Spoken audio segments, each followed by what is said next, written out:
All right. So,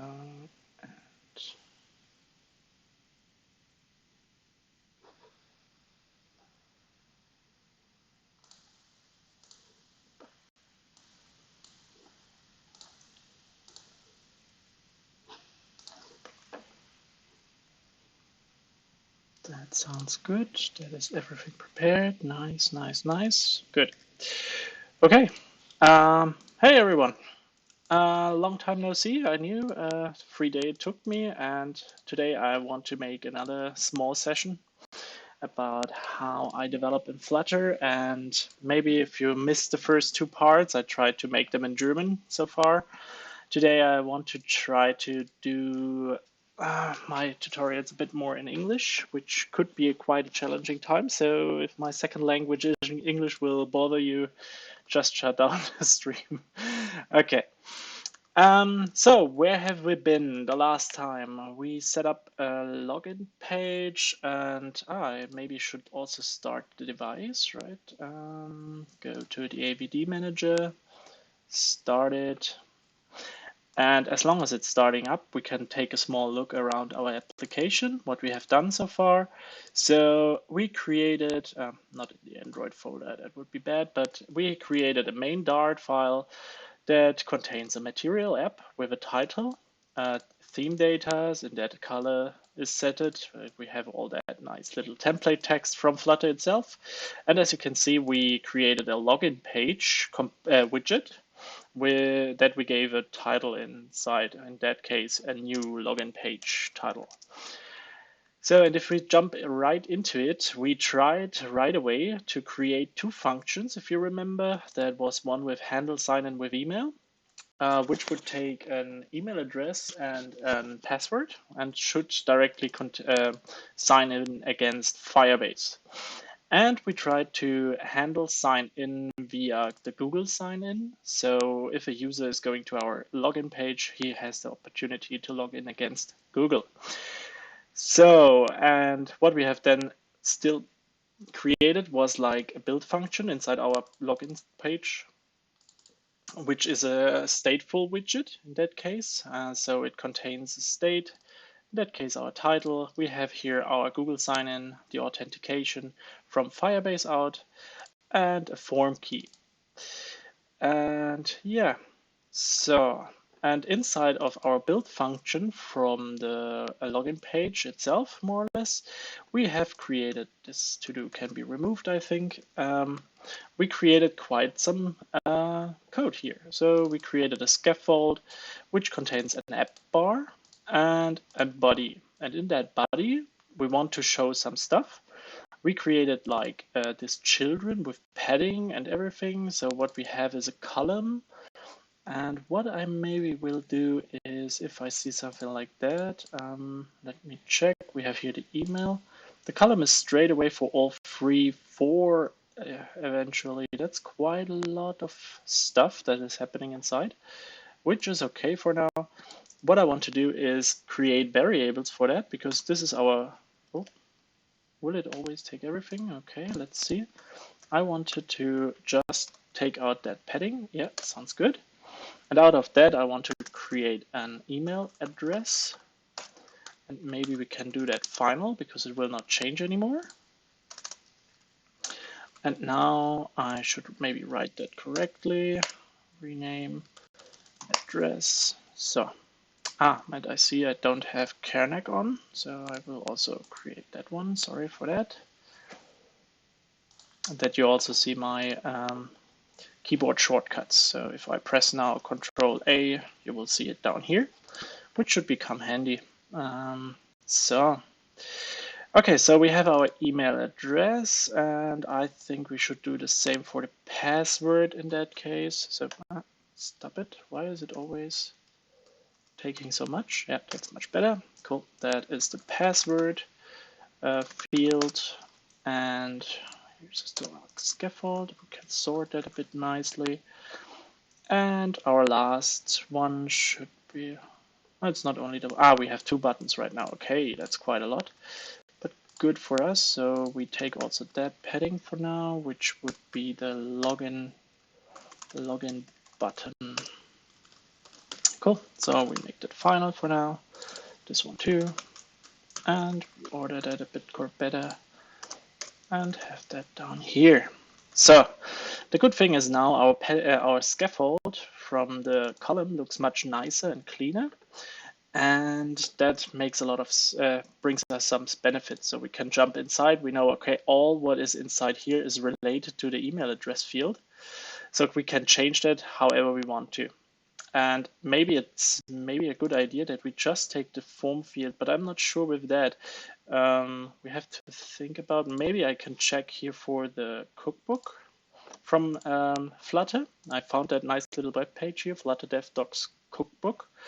And what I found was, for example, building a form with validation. And here inside we can see that the Flutter team created for us a lot of different, a lot of documentation about how we create forms, how we can work with text form fields, and so on. And so I want to check inside here a bit. Where I get my resources, I've checked for, I get the newsletter from Flutter News. And so I found always a bit, I think they have now 60 newsletters out or something. So it's quite interesting what they are writing. So we have the form key. We have created the same thing. You remember, if I look here, widget build form key, it should look the same for us. We have that form key, global key form state, which we will find back in our form itself as a key. And the validation will be triggered via the current state, as you can see here, which is quite handy. So I think a lot of that stuff we have already done. So text form field with validation logic, okay? With our form in place, but we haven't provided a way for our users to enter text. Okay, text form field, we have that already, and we have the validator already in place, which is good. I think we can maybe start the app to just look how it looks like currently.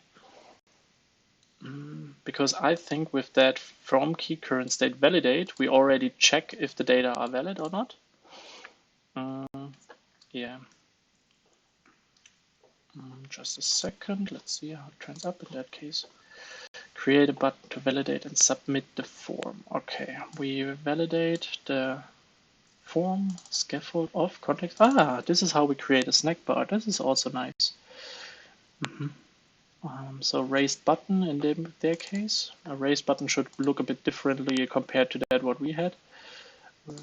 And so we check the form. If it's done, that's good.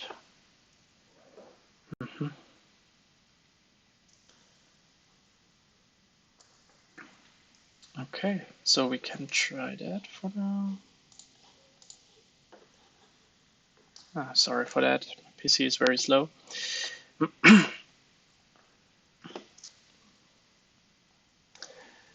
Okay, we have that email address with a child that has a text form field decoration input form. That's nice. So that means whenever we click inside and we validate against the email address, okay, that's good. The next thing that I want to do eventually would be that if we click on login, that this handle sign in should be done. So we can bring that back into place. What I want to do is whenever I click on login on press and the form is valid, I want to execute that handle sign in with email. And now I think I can access the form key to get the valid data from it. Let's see. Current context, current widget, runtime, current state. So if I get the current state and I go here and we don't find anything. Okay, that's quite interesting. The state of the widget in the tree that currently has this global key. The current state is null if, okay, that widget is not stateful or associated state. Okay, that is not what we are currently interested in. So the current state is maybe not the right thing. build context current widget. What does it mean? The widget in the tree that currently has this global key. The current widget. So we are working here with the key, which has maybe not the information that I need. Let's see, how can I get the value? The validator value, okay, and if I click the button on press current state validate, content is text process, scaffold of context, and then I get a snack bar.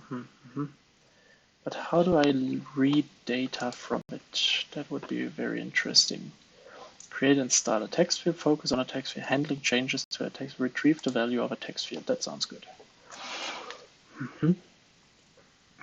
So let's see what the cookbook says to that. And here I can always enter now my stuff. So whenever I click on login, you will see the validators are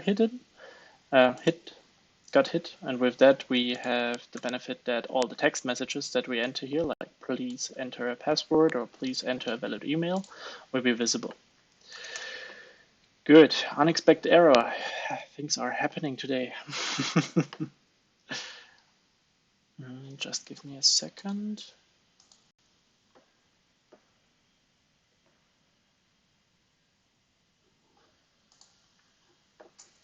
Nah.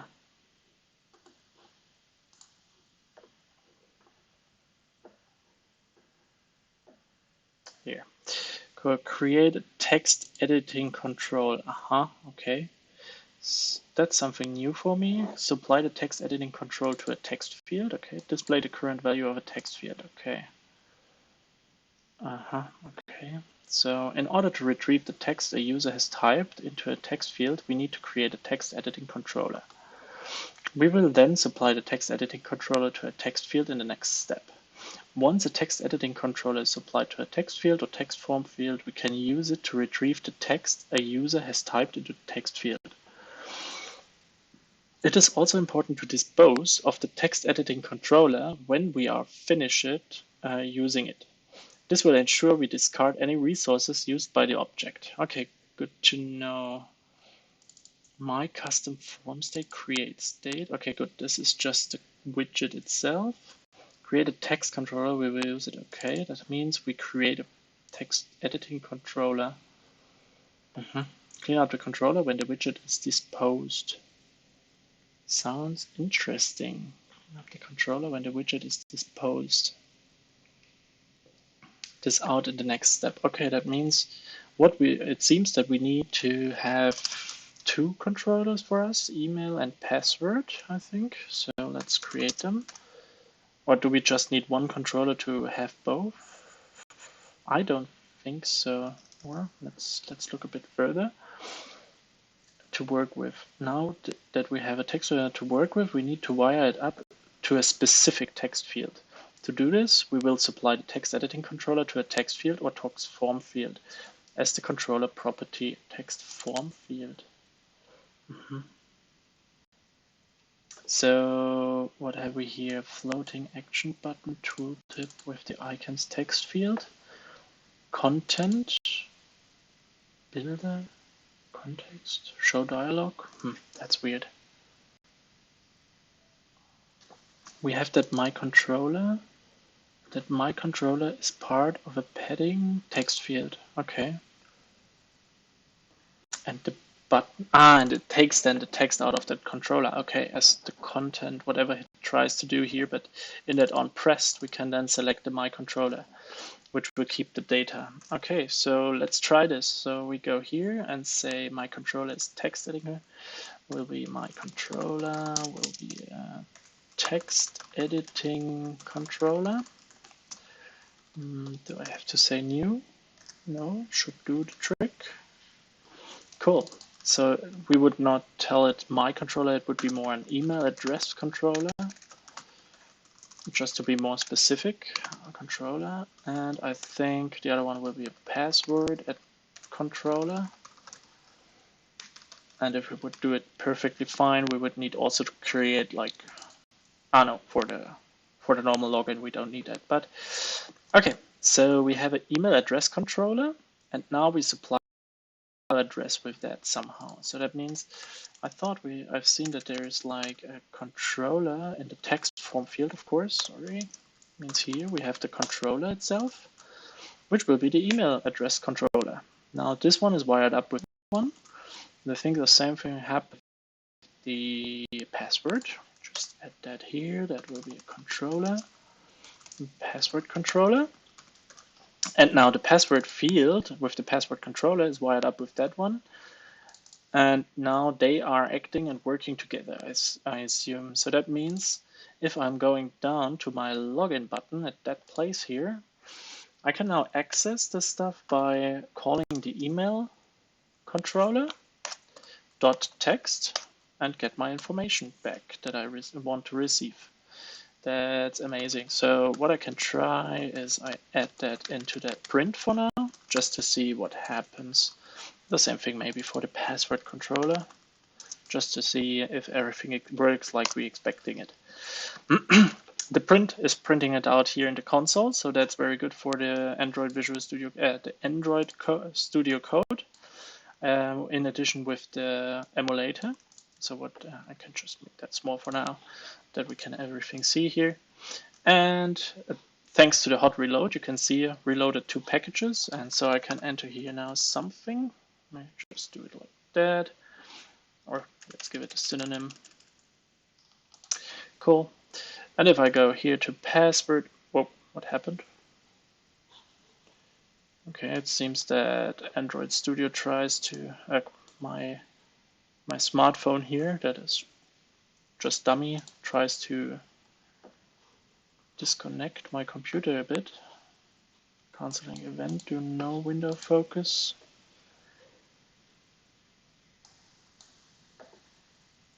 Wow, what's that? Extended control. Yeah, no, don't need you. Up, go away. Play support libraries. Sure. What should I say?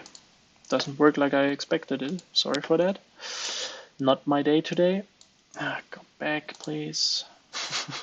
Things are happening.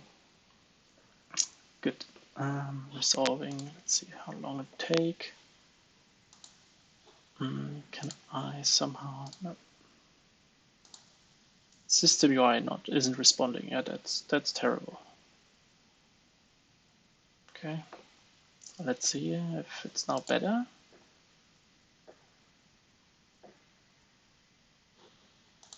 Is my laptop not working correctly? Weird. Oh well. It happens from time to time. Full queue dropping event. Current drop 140. Okay, that's quite interesting. Never have seen something like that, so let's check what Google says to that. We got an Android emulator. So I'm not the only one, that's quite good. You can try the following to clear the old data application. Your emulator will return to its default setting and data. Tools, Android, AVD, wipe data. Serious? Okay, let's try that. Try to avoid something like that, but let's see. Wipe data. It's currently running. That's absolutely true. Then we have to kill it.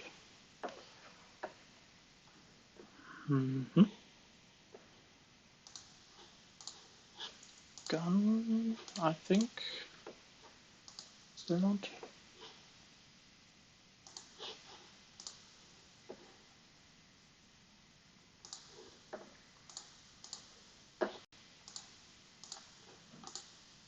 So finally, as you can see, it's got some space free now. Let's see how it turns out if I start it up again. Up, AVD, and go. I didn't know that there is a limitation for that device. Interesting, maybe here. Graphics is automatic. It quick boots, please. No snapshots, multi-cores, RAM. Internal storage looks like a lot. Oh, you can change it to gigabyte. Okay, well, that's not necessary, I think. Device frame, not necessary, to be honest. I'll keep it for now. Okay, that's all good. Cool. Wow, 8 gigabyte, it's doubled. the size. Oh no, it's completely flushed. Oh, that's a bit unlucky. Could take a while now. But it belongs to it. I figured out how to try this while creating the Android virtual device. You must have given its size and keep. Okay, now delete the previous device and make a new device given it 512. It solved my problem. Hope it will work. Okay, but that looks like a very old version, and as I'm looking into it, it's like 2012. Like, shouldn't do the trick. Just assuming that my laptop is running full with information right now. Sad. Okay, anyway, till that is loaded, I can try here a bit around. So what we want to do, if we assume that our trick has worked with the data and we have now the email address controller and password controller in place, we could do something like email address controller. Well, maybe email address controller dot text, and we could do the password controller dot text just to see this is working. Removing them, and whenever we try now to sign in, and I hope that we have here something. Yeah, we have that final Firebase user, and we wait for that. And what we can do is we can return that one. Most likely, no. Okay, because we want to return future, which is quite interesting that this is just getting yellow because this function has a return type of, but doesn't end with a return type. Yeah, exactly. I would say it will fail. No, this is not what I want. Okay, so I don't have to return something, which is quite interesting. Maybe Firebase. Because if I wait for that stuff, it would mean for me that, or what I have from it is that I get a user back, and I can work with that user here inside. So this future Firebase user would already been resolved. Maybe I can do something like this. Aha, here we go. True. So if the value comes back, I can do something with that value. This is most likely wrong. Something like this. Got Dart. Up. Let's see. What have I done wrong? Come on. Dart says we get a Firebase user back as value. That's on value is the function. Interesting. So on value, no. Then space and then this and this. And here we get back the user we set. Now we can work with that user. So if the user is getting back, we want to navigate. So print navigate to home page. And if error, this is that. And here we can say, because it's a future, I assume we have the possibility to say after the then that we can also catch an error, which would be on error. I'm not sure how this should work, but error, and this is this. And on that error, we can just print the error text. Text. In the meantime, the AVD is back up and running. So I hope that this will run. May affect the execution of main Dart. Okay, well, we will fix that hopefully. Yep. So make them closed. So we say error. Just print out the error. Cool. Okay, this is that, and this is that. Should be fine. So, and this is the quite very common promise handling. So that means we get something back in the future. We want to react as soon as it's getting back. We do something with it. So we can do something like user dot. What is a Firebase user? Is it any display name? So it should be something. And then we see, okay, navigate to homepage. We say our name and we see if it's working. And here we install the APK again, which is quite good. I think you usually don't do everything here inside, so the catch and error, but what we can do is like creating like on user logged in, or better, successfully logged in. And then we have that method, and I think we could take that also outside of that. So like here, and then we can use it here, and we just have then a one-liner more or less. And also for the error, could have here something like this and say on error. Yeah, and clean that up a bit. Take that outside of the function. And so now we are a bit more clean. And as you can see, the login button get not polluted with all that logic that we have here inside. Cool.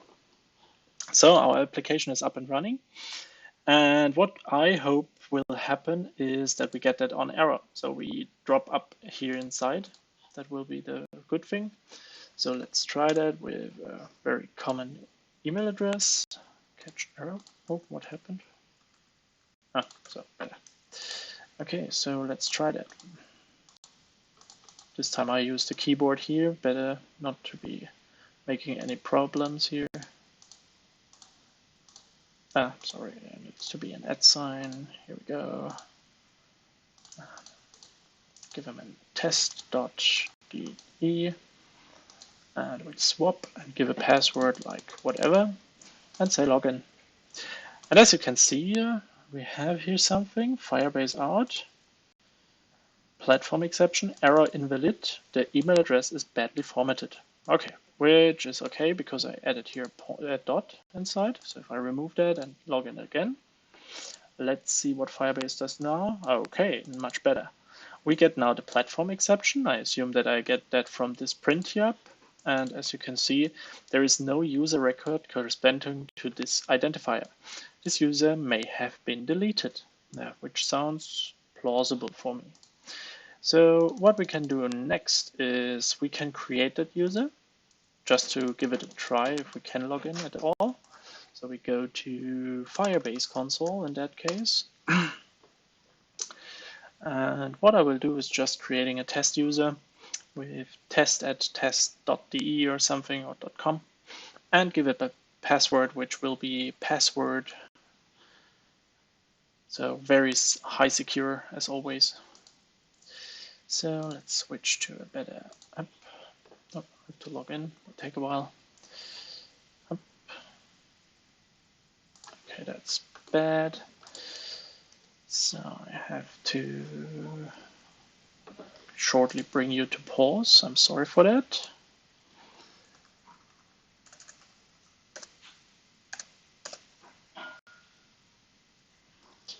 Just a second, need to log in.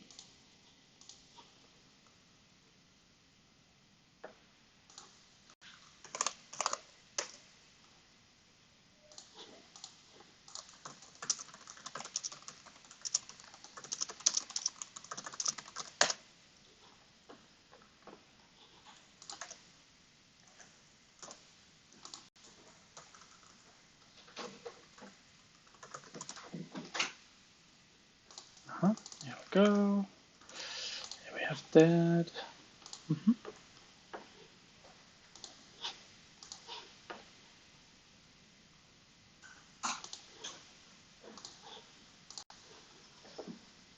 So, and finally we have made it to our console.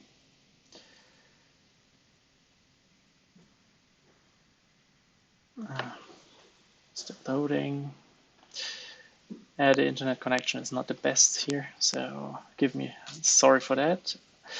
Finally, we made it. So we have here our Flutter login. We go to Authentication, and here we create a new user, which we say test@test.de. Password will be password. Very secure, very important.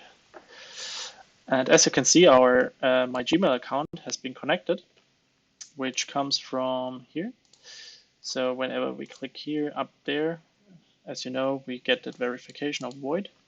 which take a while, and then we will see the outcome hopefully somewhere. Now it's coming this, and this will not running now because I don't have my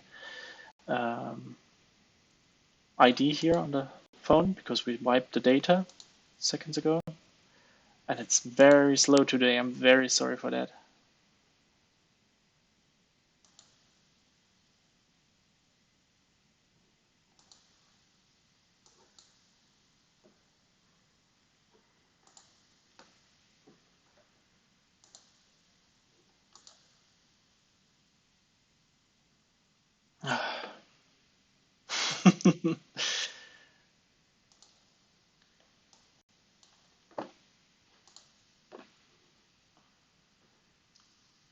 Task is already completed, Davey. A lot of errors. Okay, finally. Cool. So I don't want to log in right now so that everything crashes. Makes sense. And now what we have done is we created a user with test at test.de,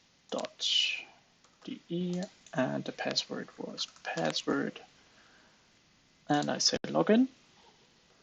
And if everything worked well now, we should see down here the getter was called null. But what you can see is we tried calling display name. We tried to get the display name, but it couldn't because we didn't set one. But as you can see, the user should be logged in now. Do we have any error messages? No. So it looks quite good. We have an ID, we have an out key get from Firebase, and now we are more or less connected. We can try that by getting the users, what else he has. For example, we have here the user. The user comes from the future Firebase user, and that has user information, for example, the UID. So if I do the following, and instead of causing an error in my application, I can just call that user.uid.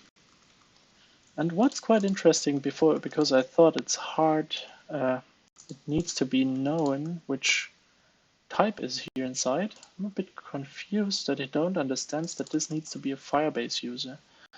Maybe I should write it in front. Aha, now he understands. Much better. Because with that, I have also the syntax here, so we can get the email address, we can get the UID, for example. I think the email address is for now better speaking. So I just leave it like that. The state keeps in hot reload the mode, so as you can see, the text don't change. You can just press once more login. Can look what happens here. Oh, very good. Tried calling email. The getter email was called on null. That's interesting. Because I thought no such method error. The getter mail was called on null. Receiver null. Tried calling email. That's weird. Let's try just call the user itself. Sorry, why is it getting red? The argument can be assigned to type string, which makes sense. That's sad right now. Get ID token. Phone number, photo. This will all be not there. To be honest, I thought the email would work. Login.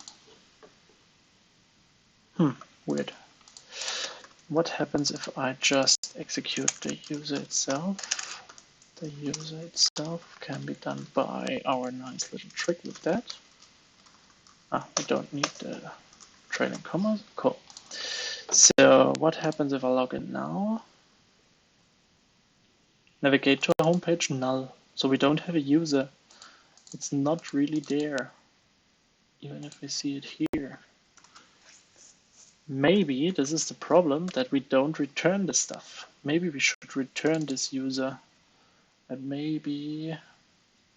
that's a good question. I don't know how this future is working. So before I try around and don't come into a leading edge, maybe I should just Google for the future class. how does it work? So what you can see is the fut int, then get future. We can set then handle the future, catch an error. So this is what we're doing, right? We get the value, in our case the user, and we do something with that user. But they call it in a function directly, which I don't do. Okay, let's see. Maybe I do something very wrong. Result of foo is a future. Future, then int value, getting into bar value. Let's see. But still, this function has a return type of future Firebase user. So I assume that Firebase user here is that. So if I return a future of, no, I just return user, but as future.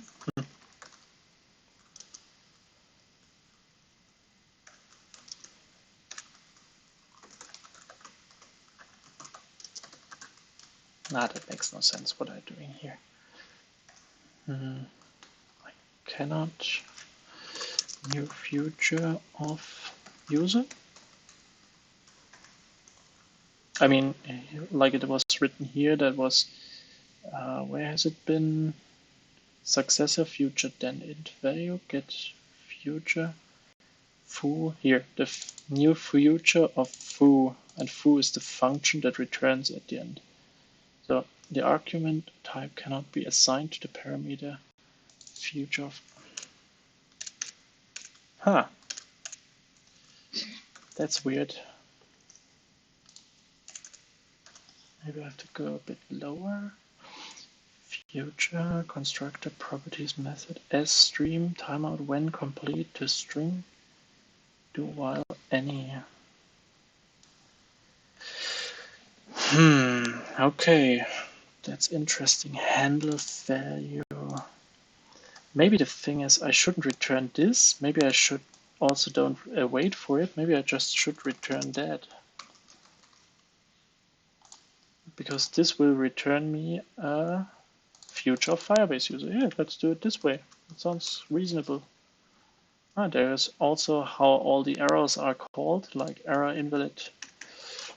That's cool. Error invalid email, error wrong password, and so on. So with all the error messages. Okay, so now we get that back. The user will send to, hopefully this time will send to be into the function that I somewhere have. In that case, now I have it here again. So we get the user back.